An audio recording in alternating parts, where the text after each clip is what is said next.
혹시 여러분들 한국에서 생각보다 잘 안 팔리는 차량이 뭐라고 생각하세요? 멋스러운 억대 슈퍼카? 국내 자동차 시장을 장악해버린 현대기아 자동차 외의 국내 브랜드 자동차? 아니면 세단? 아니면 SUV? 많은 생각들을 하실 거라 생각이 듭니다. 지난해 자동차 업계에서는 이런 말이 돌았습니다. 아, 역시 작은 차는 안 되겠구나. 바로 모닝, 레이, 스파크, 경차입니다.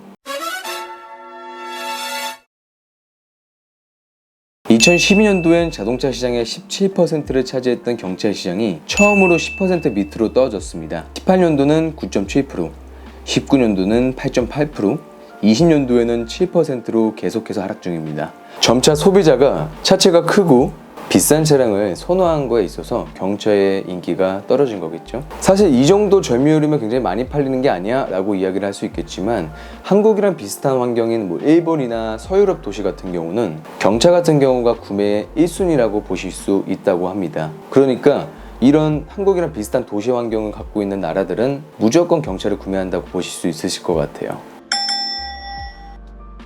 그런데 세계 자동차 생산국 5위인 한국에서는 경차 출시가 손에 꼽을 정도라고 생각을 해보면, 한국 자동차 시장에서는 경차가 굉장히 비선호한다는 걸 알 수 있을 것 같습니다. 옛날 같은 경우는 1가족 1자동차다 보니까 그러다 보면 가족들이 타다 보니까 경차 점유율이 낮을 수밖에 없구나 라고 생각을 할 수 있겠지만, 오늘날에 들어서 나홀로 세대나 딩크족 이런 것들이 유행하고 있고, 오히려 환경에 대한 걱정도 올라가고 있는데 오히려 경차의 인기는 내려가고 있습니다. 그런데 잘 생각해보면, 우리 모니카에서 상담을 해보면 사회초년생들이 첫 차를 구매하게 될 때도 모닝이나 레이, 경차를 아예 보지도 않고, 심지어 엑세트까지도 보지도 않고 첫 차를 구매하면 바로 비싼 수입차나 아반떼부터 거의 시작을 하는 것도, 여기에도 이유가 있을 것 같아요. 그치?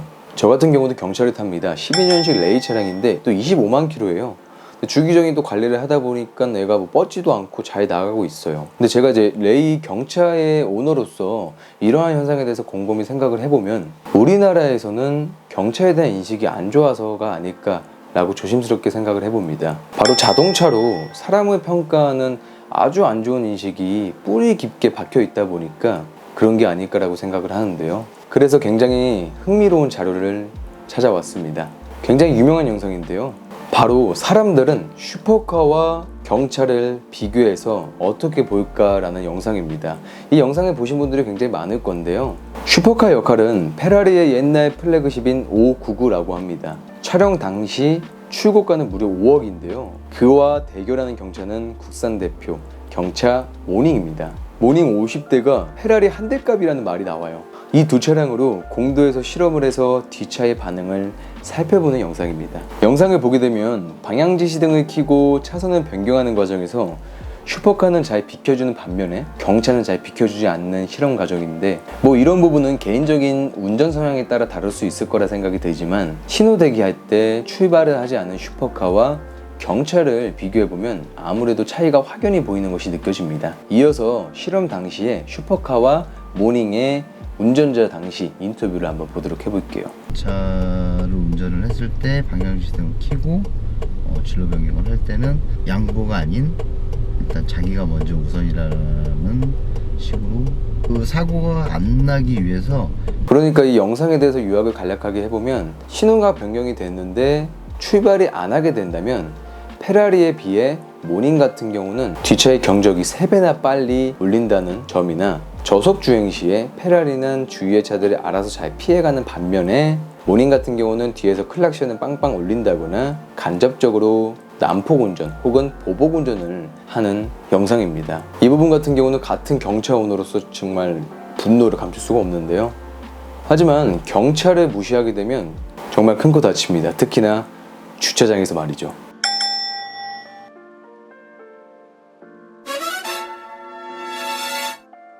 경차 같은 경우는 자동차로서 누릴 수 있는 혜택이 정말 많습니다. 예컨대 등치 특세나 등록세 아예 면제고요. 공영주차장이나 고속도로 토요비도 50%나 감면이 되고요. 거기에 자동차세도 경감이 되고요. 주유비까지도 경감이 됩니다. 몇몇 카드사에서는 경차 제휴카드도 따로 있을 뿐더러 실적에 따라 주유비를 200원에서 많게는 400원까지 할인을 받을 수 있습니다.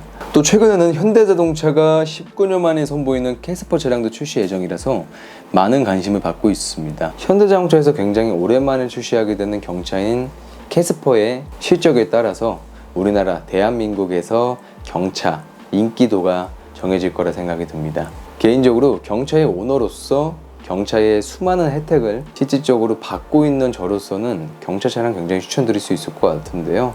이 캐스퍼 차량 대박나게 기원하면서 경차 차량도 인기가 올라갔으면 좋겠습니다. 오늘은 경차 차량에 대해서 이야기 한번 해보았고요. 자, 그러면 오늘도 마무리하겠습니다. 모니카 하성인이었습니다.